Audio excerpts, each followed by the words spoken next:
What's going on, everybody? Thanks, Jordan, for that. It's fun living in the same. Oh, we got to put my password in. It's 3 space bars. If anyone wants to know.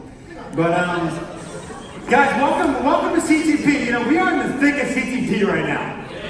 This ain't the beginning anymore. We're in the middle of it. We're in the thick of the jungle of CTP. You know what I'm saying? And I thought that Rob just did an incredible job last night. Rob, thanks for being here, man, and just sharing your heart, being with us. And I just thought it was excellent, talking about the end game. Man, like, that's counter. Are you guys ready for Jesus to come back? Like, that is going to be an extraordinary day when Jesus comes back. But at the same time, it says that it's going to be terrifying. For some people, it is going to be a dreadful day. It's going to be scary. For others, it's going to be like kind of one of the most amazing moments that just kind of, it's the goal. It's everything we've been working for is going to go into that day. And I can't wait to keep talking about it. But guys, thanks for coming to Atlanta. I've been in Atlanta now for a few years. I love this place. I kind of grew up in California, New England, lived in Tokyo for a little while and stuff like that. Went to school at UGA, you know. But I love being in Atlanta. I love getting a chance to be at Georgia State. JK, let's get a little Georgia State chant. You know. That's Georgia State right there. You know, last CTP, I had probably the greatest CTP that I've ever had in my entire life last year. And this is why, right here, because this was my wedding that happened the first day of CTP right out in the parking lot out there. That is Brie getting it, all right? And that is me just admiring her from the back. Like, that's my wife right there, you know? And that was incredible. But we just wanted to say thank you. You know, a lot of you guys got a chance to come. And, hey, you picked on CTP. I don't know who these people are, but I'll come to their wedding. And so we appreciate it. Thank you so much for coming. And we didn't get a chance to experience much of CTP last year because we left out of the country after that. But I heard it was great. You know, guys, what we're going to be talking about today, let's see, this is Georgia State right here real quick. This is Georgia State Ministry at the retreat. These guys are incredible. Shout out. Love these guys like crazy. What we're going to be talking about today is we're going to get into Jesus dojo.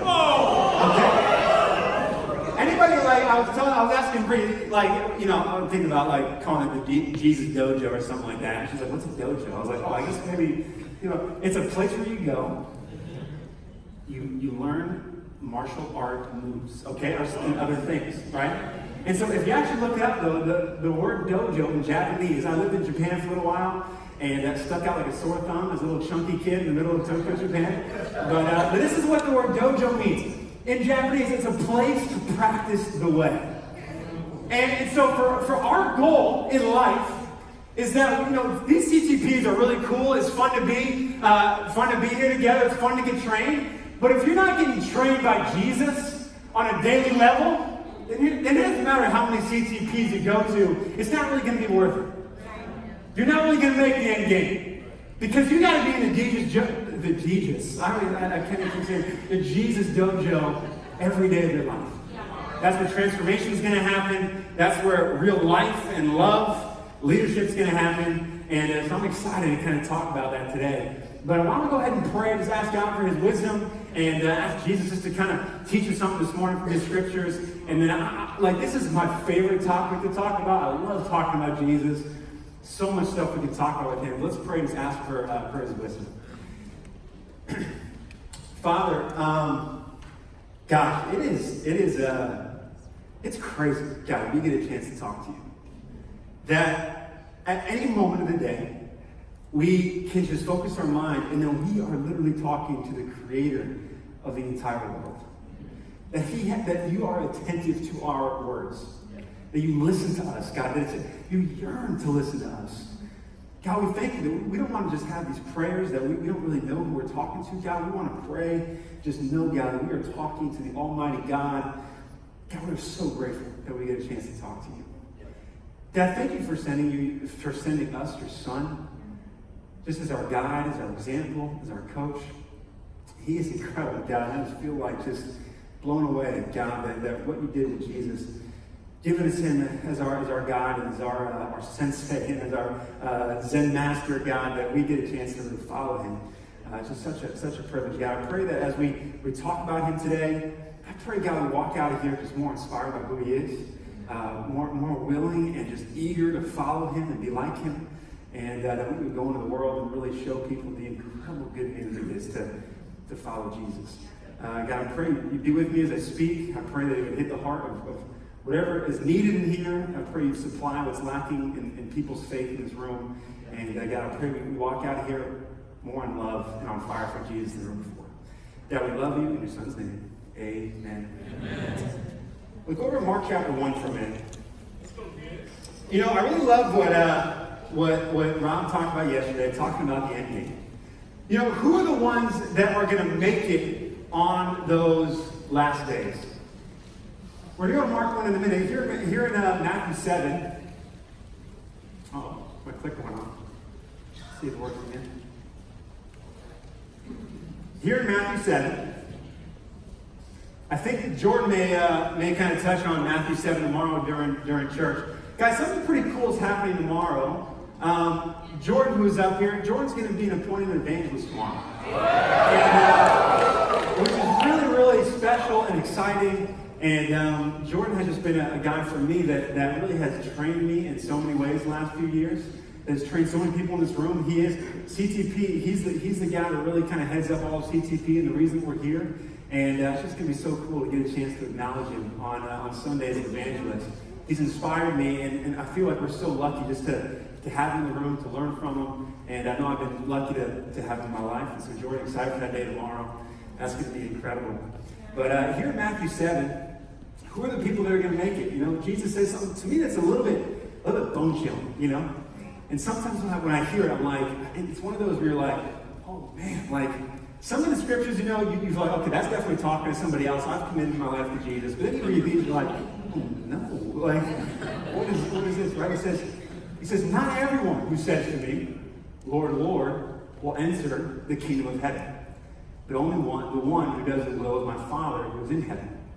Many will say to me on that day, Lord, Lord, do we not prophesy in your name, drive out demons in your name, perform any miracles? Then I will tell them plainly, I never knew you. Away from me, you evildoers.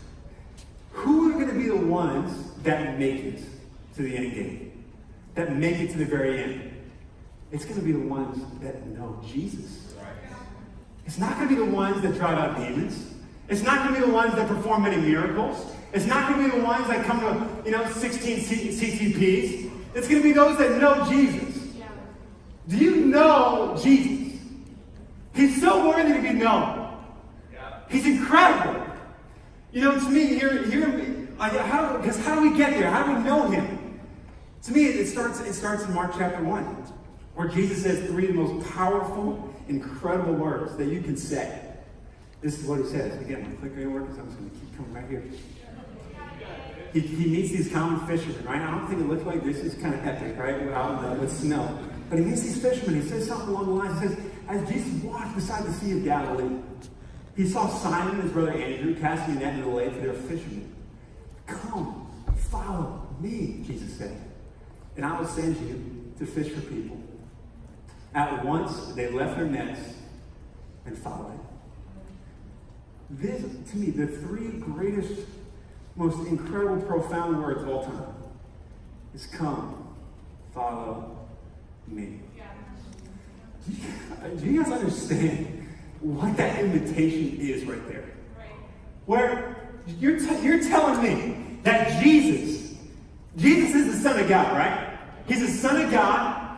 Who God is, the Almighty God, powerful, created the world and the world, that with thunderstorms and mountains and great seas and incredible creatures out there, God is the one that orchestrated, made all of those things. He's the creator, he's the designer. And then he goes inside of you and knit you together in your mother's womb. He created you to be incredible. The intimate details God knows about you. God has been, he's outside of time. He's experienced everything that's ever happened in the universe.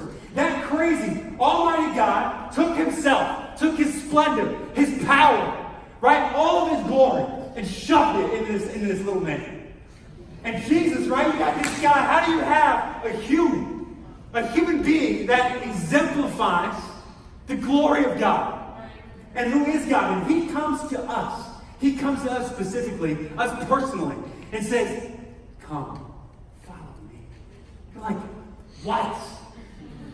Jesus, dude, that is not possible. Why would you want to hang out with me? Why on earth, with who you are, would you give me that invitation to come follow you? Are you kidding me? That is, to me, one of the most profound things that Jesus could possibly say. Hey, I want to hang out with you. I want to do life with you. I want you to be right next to me. We're going to take on this thing called life together. It's going to be extraordinary. Jesus says that. Man, what does it look like to follow Jesus? To me, following Jesus, it comes down to three things.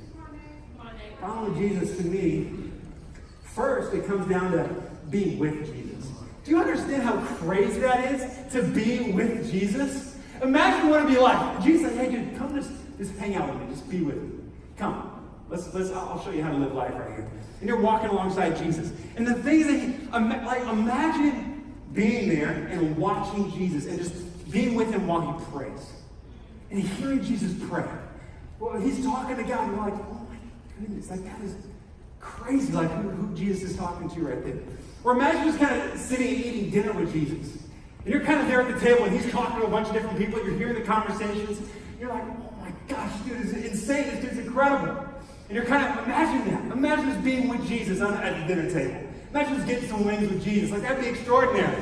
That'd be crazy. You're at Wing Nuts or whatever it is, kind of hanging out with Jesus. That'd just be awesome. Imagine like in Mark chapter 5, right? When Legion, this dude that had a couple thousand demons inside of him, right? That comes and he sees Jesus from a distance. And he runs up to him, falls on his face, and says, please don't torture me, Jesus. Imagine just being there and watching that and being with Jesus. You're like, who is this guy right here? This guy's extraordinary. He's incredible. Or imagine like in Mark chapter 1, like to be with him as whole towns and villages gather at his doorstep. The most hurting people in the world. The outcasts of society. People that have demons inside of them. People that have had diseases for their entire life. And they just walk up to Jesus and he spends the night touching them. People that have never been touched before. Kind of spending some time where people have never felt love like that before. Yeah. He's casting out demons. He's healing people. And you're just sitting there in the house like, how do you respond to that? You're just kind of like, it's just incredible. It's crazy. Or imagine like in Mark chapter 4 when he's on the boat. And you guys are kind of hanging out on the boat together. And all of a sudden this crazy storms happen. And all of a sudden you just see Jesus. Like you're hanging out with him and he just walks up. He's like, he comes up. Shut up. And then the storm stops.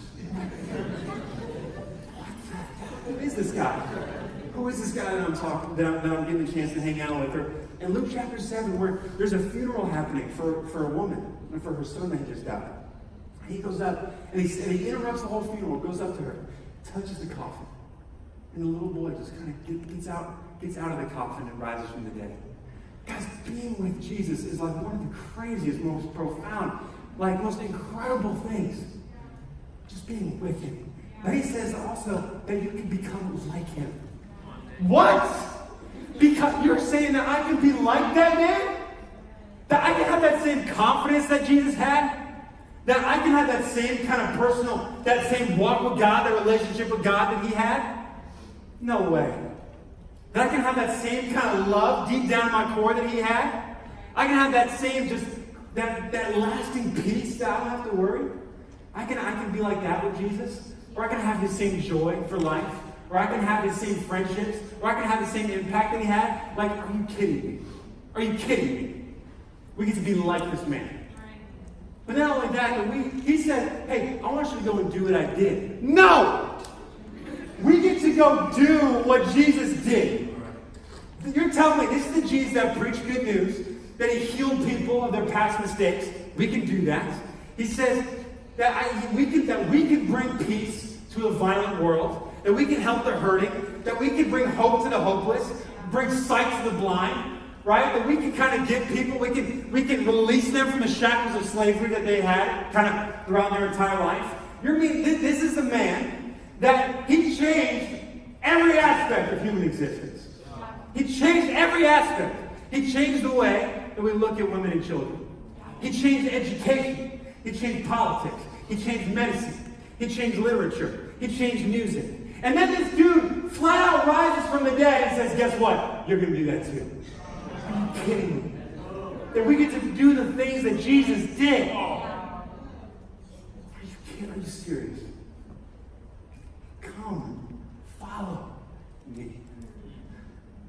Do this kind of stuff. It's going to be a blast. Here we go. I think that's what Jesus says. You know, we need more people in our world that are going to accept that invitation. There aren't just going to be cute campus ministry people. There aren't going to be kind of just religious people. But are going to go and they're going to follow Jesus. They're going to be his apprentice. They're going to be his student. They're going to say, Jesus, wherever you go, I'm right there with you. When I go to my class, I'm walking with you. I'm doing what you would do. I'm becoming like you. I'm going to be with you. Many people are going in the workplace, into their families, into the stores, and saying, I'm going to be like Jesus. I'm not going to be like some campus ministry student, you know, or whatever it is. I want to be like, I know for me, I want to be like Jesus. You know, but it's interesting. I think we live in a culture today where young people, more and more than ever before, are rejecting, criticizing, and just kind of flat out just kind of dismissing authority and leadership in their lives more than kind of any generation that has in the past. We don't like people telling us what to do. You know, that's why you'll hear people on campus say, you know, I'm not religious, I'm spiritual, right? Or they'll say, you know, like, yeah, dude, me and Jesus, we're good. We're kind of doing it, we're cool. Or, you know what, I don't want to do that. I kind of want to do my own thing. They say, dude, I don't really need Jesus. I do yoga now. Or whatever, you know, whatever they say, like on campus and stuff like that. And so, but you see these people that are like, I don't want someone to tell me how to live my life. People say, man, I want freedom. Like, they want to be their own person. They want to be different than everybody else, which basically means that they're kind of the same as everybody else at the end of the day. They want to do what feels good. They don't want anyone to tell them what to do or what to wear or how to talk or how to have relationships or who to have sex with. Like, basically they're like, hey, my freedom means like I want to do what I want to do when I want to do it.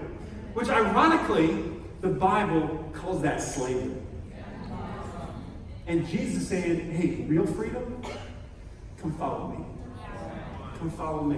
And you'll see what real freedom is like. People are rejecting Jesus. And I think a lot of times this kind of seeps into our ministry. Where we're like, man, if Jesus really loved me, then he would kind of let me do what I want to do, right? He would let me be me, who I want to be. Because Jesus doesn't want me to kind of be somebody else, right? He wants me to be me. He wants me to kind of do what feels good. If it feels good, then, I mean, God gave me those feelings, right? So he kind of wants me to do that. I'm like, man, I think we've missed it a little bit. And it can often seep into our culture. A lot of times, I feel like we want the kingdom, but we don't want the king. We want to live in the kingdom. We want the benefits of the kingdom. We want everything that we can have in Jesus' kingdom, but we don't want the king. You look at the world today, I mean, they are craving the kingdom of God. People everywhere, they crave to have healthy relationships.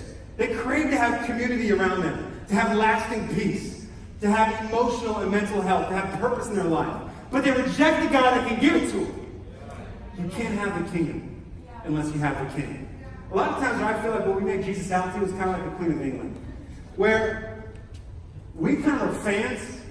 We clap when they come out. They're kind of a figurehead of our lives. We say, yeah, I follow Jesus. I'm in Jesus' kingdom. And we say, hey, it's cool we get to live, under his rule and stuff like that. But then Jesus, comes down and he says, hey, okay, let me kind of take command of your life. Let me kind of show you some things. Like, oh, Jesus, whoa, man, hey, calm down. Why don't you go back on your balcony? I'll praise you. I'll clap for you. I'll even say I know you. But when it comes to getting personally involved in my life, no, thank you. I'm going to kind of do what I want to do. I'll take that, and that, but, oh, you tell me to do this? I don't know, man. That's not, somebody else is good at that. I won't worry about that. And just want to ask you, how about you? Do you like Jesus? Do you allow yourself to let Jesus take command and control and authority and leadership in your life? Or is he just kind of a cool guy off in the distance that you say you know, but you don't really follow? You know, for me, like one of the things that helps me the most, it's just, first of all, hear what Jesus says about himself. He says, I am the way, the truth, and the life. No one comes to the Father except through me. Nobody. You cannot go to God. You cannot find God unless you go through Jesus' way, his truth, and his way of living. And he says something like this. He says, I'm the vine, you're the branches. If you remain in me and I in you, you're going to bear much fruit. Things are going to go great. But apart from me, what? You can do nothing. You can do nothing. Sometimes that's kind of a cute saying we have. It's like, yeah, man, without Jesus, I couldn't be anything, whatever. No, do you understand? You could do nothing without Jesus. That if you're just kind of a branch by yourself thrown in the corner, you're going to do nothing. You need to be the guy that's connected to the vine, getting that nutrients, that Jesus is filling you up, and then, well, now you can go do something more. For me, what helps me a lot is thinking of Jesus as this incredible mountain guy. You know, for us, we're all trying to climb the mountain of life, right? Like we have life, we're all trying to get through it, we all have different challenges and struggles, and everybody kind of thinks they can get up to the mountain their way. Now, most people that you're hanging out with have never climbed the mountain before, right? Most people, actually all people, right? Nobody has climbed the mountain of life. Because everybody, what? Has died. Everybody on the face of the planet is equal in death. There's only one dude that said he was going to rise from the dead and then went and did it. And that was Jesus. And he's coming to you and saying, hey, I've climbed this mountain millions of times. I invented this mountain. I'm the expert of this mountain. And if you want to get to the top, I cannot wait, let's do it together. You're just going to have to just trust me. Trust me, we're going to get there. You're going to have to follow me. Your friends are going to think that that's the way to go down. That little path down the mountain right there, don't go down that path. Stay with me. We're going to get through it. It's going to be this incredible ride. It's going to be this incredible adventure. But you got to trust my voice. There's going to be a lot of other voices you have.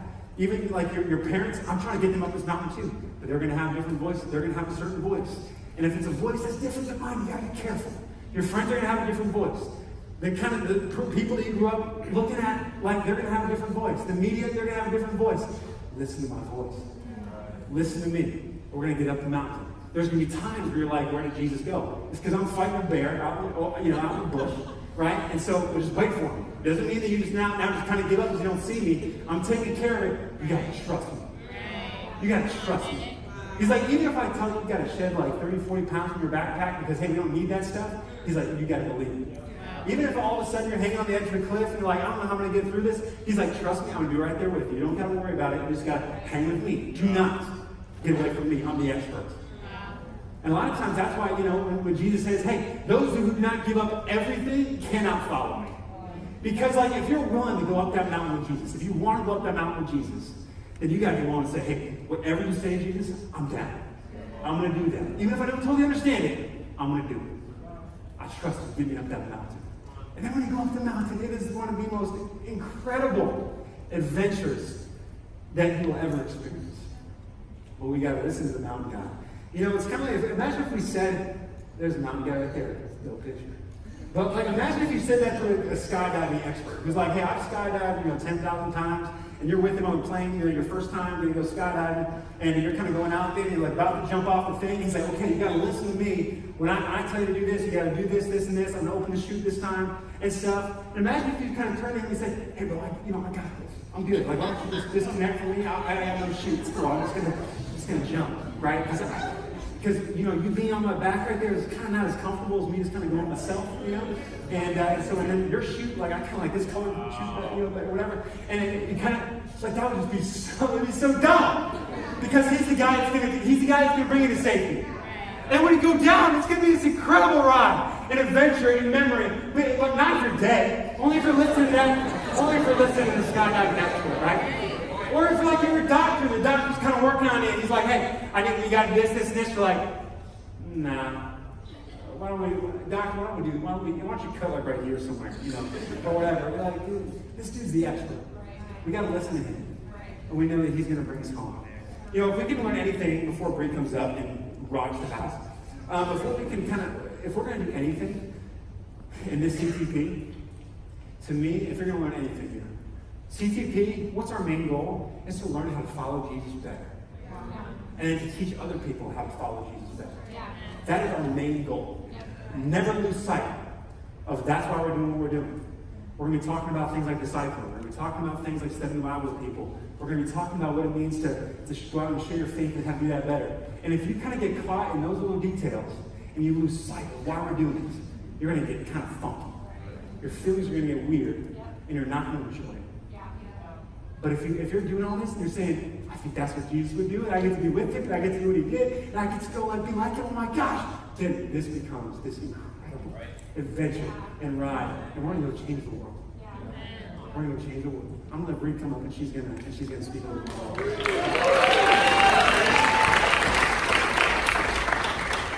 What's up? So, do you guys remember, thanks Graham, do you guys remember what the angel said when Jesus was born? They said, I bring you good news of great joy for all mankind. And what we're talking about right now, this is the good news. Is this the good news for you? Do you wake up every day and you're like, oh, I have great news. Jesus is king. I'm a part of a kingdom and he is the king. Thank God I have such a good king. And this year, I have felt like I've been asked to adult on a whole nother level of life. And I feel like it's been such good news that Jesus knows how to teach me how to walk through every season of life. One of my heroes, Lynn Ottenweiler, she always says, Jesus is always the way home. It doesn't matter what season you're in. He is always the way home. For example, about a year ago, we're standing on this stage, getting married. We don't know anything about marriage. We're just standing here like, what are we about to get into, right? This is a mountain to climb. And it's not that I didn't marry Nick because I was confident he was going to be this great and perfect husband. He's confident he's going to be a great husband. I didn't think he was going to be perfect. I knew he didn't know how to be a husband yet. I didn't know how to be a wife yet. But what I was confident about was that Jesus was his hero. And so, at the risk of being really cheesy, I'm going to read some of my wedding vows that I stood right here saying to Nick. But I am not reading this for you guys, coming here looking for a wife or for a husband. That's not why I'm reading this. I'm reading this because I want you to ask yourself, as I'm reading this, could someone say this about you?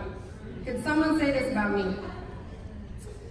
So, today, on our wedding day, if I'm going to sum up the reason I'm marrying you, Nick Shoff, it is for this. I love your passion for Jesus. You are obsessed with knowing him better. And it's changed the way that I pursue him too. He is your greatest love and your best friend. He is your hero, and it is clear that you spend time with him regularly. It's because of your love for Jesus that I trust that you are the partner I want to walk with forever. Your walk with God makes me feel safe to be in your household. Do the people you're leading trust that you spend time with Jesus? Do they feel safe to be in your household because of the way that you pursue him? You are not a great leader because you're great. The greatest leader is always the greatest follower. That is always going to be the case. As long as you follow Jesus, you will be able to inspire people. The thing I get nervous about in this generation is the lack of Bible knowledge. Campus ministry, I love the generation that we're in is full of opinions, full of passion, and we need to know our Bibles better than anyone on campus. We need to know Jesus better than anyone on campus. And our goal is to make Jesus everyone's hero. So when you sit down in a Bible study, it's not, how do I say this? What's the best way to teach a scripture? What's the analogy I'm going to use? I'm here to make Jesus your hero, just like he's mine. That's our goal in everything we do. So Hebrews 12, we all know it, but it is one of my lifeline scriptures, which is fix your eyes on Jesus. He is the author, the pioneer, the first goer, and the perfecter of your faith. This year, I've worn many hats. Latoya always says I have a lot of different hats, right? She's a mom, she's a wife, she's a minister. So I feel like I've worn a lot of different hats this year. I was working with Georgia State, and I love Georgia State. But my hat was, okay, how do I teach with a lot of conviction? How do I teach with truth? What is my why, right, in the ministry? I had this hat of ministry on. I had the hat of I was teaching preschool part-time. So I'm walking in like, okay, how do I teach these 2-year-olds? How do I have patience with them? How do I be a light to my coworkers? How do I be a disciple in the workplace? I had that hat on. As a new wife, how do I be selfless in this new way I've never been before? My parents moved to Atlanta recently. How do I be a great daughter to them? I've got the daughter hat on. I've got to sister hat on. My sister's in a crazy time of her life. How do I be a great sister to her? My friendships have totally all transitioned. How do I be a great friend? So I feel like I have all these different hats. Do any of you guys ever feel that way where you're like, I have so many different things to think about in one day. What's important this week, you know? And what I'm so encouraged by, and this is why Jesus is good news to me, is that he can teach you how to wear every hat, and he can teach you how to do it well. You are adulting now. Welcome to adulting. And life is now demanding a lot of conviction from you. I don't know if you've noticed that yet, but here's the good news. He is our mountain guide. So how do you make Jesus king in every area of your life, with every hat? Sometimes I wonder, how in the world did he do it with a multitude of needs? I think about that in Mark 1, where it says from sunrise to sundown, he had the whole town of people knocking at his door, bringing their kids, bringing their wives, bringing their sicknesses, bringing the diseases. Like, how do you sit there and think, okay, I can take care of all these needs? Or how do you walk, like with the bleeding woman when he came up behind him, he's walking on his way to Jairus' house, right? And it says that the crowd was literally pressing up against him. How did he do that? How did he deal with such a multitude of needs? I've learned about myself this year with my many hats that my way just really doesn't work. It really doesn't work. My default is insecurity. I don't know if anybody relates to that, but if anything goes wrong, my first thought is, what did I do wrong? I didn't do enough. I didn't do good enough. I wasn't on top of it fast enough. Someone did it better for me. Here's the kicker for me. Someone's disappointed in me. I've disappointed someone. And for me, insecurity is like this trigger that goes down this spiral staircase where I can get one insecure thought and then I'm all of a sudden like, everybody's displeasing me. They've all been disappointed in me this whole time. They've never told me, but I'm gonna get fired tomorrow, you know? That's kind of where my brain can go. Clearly it doesn't work very well for me. My insecurity doesn't serve me well. And what's worse is I know that it all comes from arrogance, because it's like if I feel like I've displeased someone, I can't rest until I'm secure. That's the arrogance in me. Or if I feel like I don't know how to meet someone's need, I just kind of freeze up with fear, with guilt. For me, self-pity is my greatest enemy. Remember when God says to Cain, he's like, don't you know that if you do what's right, things will go well, but if you do what's wrong, sin is crouching at your door. It's waiting to have you. For me, that's self-pity. It's crouching at my door every day. It's like, I'm trying to take over your day right now. I just want to have you. But Jesus, the King, teaches me how to master myself. Has anybody ever seen Captain Phillips? Yeah. Came on a while ago, so not that cool of a reference. But I love it. It's about Somali pirates, and this guy gets in the boat, and he's like, hey, look at me. I am the captain. Yeah. So every time I leave a counting cost study or a discipleship study where I'm talking a lot about lordship, this gets stuck in my head. I'm just like, I am the captain, right? Jesus is the captain. Now, that's what he's saying. He's coming in, he's like, fix your eyes on me, look on me, I'm the captain now, let me drive the boat. The good news is, Jesus is not a Somali pirate. He is a good king. But he's the captain now. Thank God he believes in me enough to be my captain. And with all my many hats, I've had to, in a way that I've never had to this year, I've had to go to the Gospels again and again and to look for an example. Do you have a Jesus moment for every moment in your life? Are you like, okay, I'm walking into a hard conversation, let me think real quick. I need to talk to someone about their sin. Oh, Matthew 25. Oh, he did not hold back, right? He's talking to the Pharisees and he's like, woe to you. He literally says, you stiff-necked brood of vipers. You travel a long distance to make a convert. You make me twice as much of a child of hell as you are. Right? That's the conviction that Jesus spoke with. I'm like, okay, am I ready to... I've never said that to anyone, but am I ready to follow his example in boldness, right? When he walks into the temple and he looks around and he is disgusted at the lack of reverence. He's like, this isn't one of my father's houses. He's going to start flipping the tables. He starts scattering them. Am I ready to follow him in that boldness? Or are you ready to love people when they don't love you back? Are you ready to love people when they have shown you nothing? They give you nothing. Are you ready to walk into that Bible study where you know this girl's not grateful for you? You know she's critical of you. And you walk in and you're like, okay, Jesus was days away from standing on a mountain and saying, all authority on heaven and earth has been given to me. And you know what he did? To the feet that were about to flee with fear of being associated with him, he got down and he washed them. And he scrubbed their dirt. And he said, I love you. I'm showing you the fullest extent of my love. The ones that were about to leave him in the moment of need. Are you ready to follow that example? Do you have a Jesus moment for every moment of your life? This is the kind of conviction we need to have in the campus ministry. We need to know our Gospels. Jesus takes my breath away. Does he take your breath away? And do you share about it? Do you share about him taking your breath away? He has shown and taught us how to do everything we need to do in our daily life. And if you think there's something that he can't relate to you in your life, look again. Open up the Gospels, read some more, pray for understanding.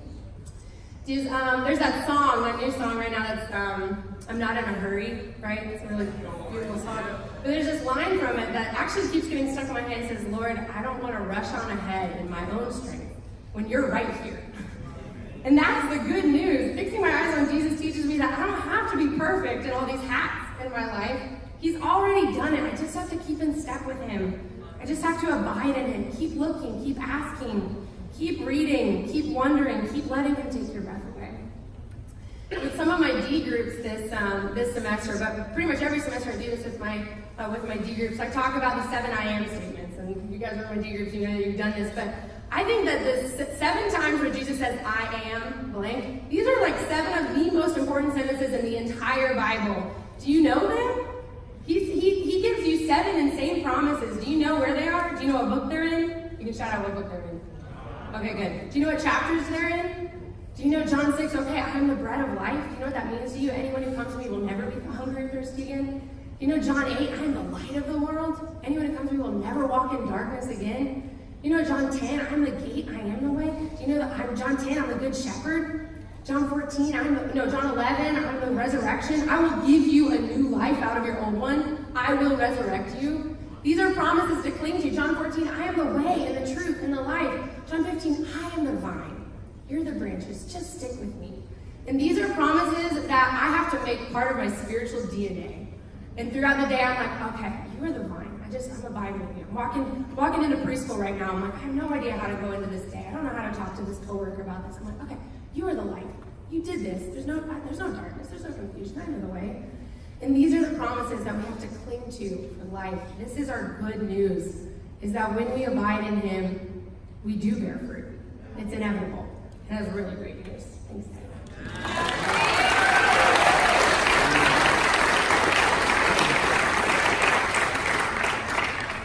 Bounce took me back a little bit. That was a great day today. That was awesome.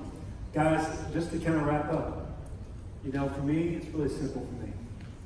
Jesus' way works. All throughout my life, his way has worked every single time. In college, I wish I could go into some of the stories, but when I got to my freshman year, I was the only person on campus, and I was like, I just want to know what Jesus did. So I tried to study out everything I could about it. I was like, I want to know all his one-on-one interactions. What are all the times he says I am? What are all the times he says I will? What were all of his prayers like? What were all of his conversations with everyday people like? What were all of his miracles, all his parables, all the times he was helping and healing versus the times that he was teaching and preaching? What were all the times what were like the questions that he asked, the commands that he gave? This turned into like a 70-page document for me in my freshman year that I still look back on today. But it's interesting, I don't really see that much more in the campus ministry, where people are obsessed with just trying to figure out who Jesus was. And I think we need that back. When I got to Athens, it was the same thing. I remember my dad having a conversation with me when I moved to Athens. He was like, Nick, I don't even know who you are anymore. He's like, you remind me, for anyone who's seen it, he's like, you remind me of Rocky and Rocky III, where he's kind of gotten uncivilized. He's kind of gotten too civilized. And he kind of lost that like drive and motivation that he had at the very beginning. It's like, Nick, I feel like you've lost your first love. And I remember it was a really hard time for me in Athens, so I remember going back, and I remember going to a coffee shop and just kind of saying, okay, I got to get back in the gym. I got to get back in the Jesus dojo. And I remember just opening up the Gospels and saying, Jesus, teach me all over again who you are. And it was this incredible journey. Coming to North River, I had to figure out how to lead like Jesus. As crazy as I said in the book of Mark, I found in every single chapter of the book of Mark, there was something in there I could learn about Jesus. Because for me, at the end of the day, I really don't want, the only thing, I want what people say about me is that Nick walked like Jesus. His way works, it works every single time. And I just appreciate this last thing Jesus says. He says, or this one of the things that Jesus says, he says, again, come to me, all you who are weary and burdened, and I will give you rest. Take my yoke upon you and learn from me. For I am gentle and humble in heart, and you will find rest for your souls. For my yoke is easy, and my burden is light. Jesus has that rest for our souls. He has life to the full, waiting on a platter for us. Saying, hey, come and get it. Come and get it. I got this epic adventure for you. But you got to walk with me. You got to be with me. You got to become like me. And then you got to go, and you got to go do what I did. When we choose to answer that call, to come follow me, our world has changed, and we're going to go out and change the world ourselves. Thanks, guys. Appreciate it.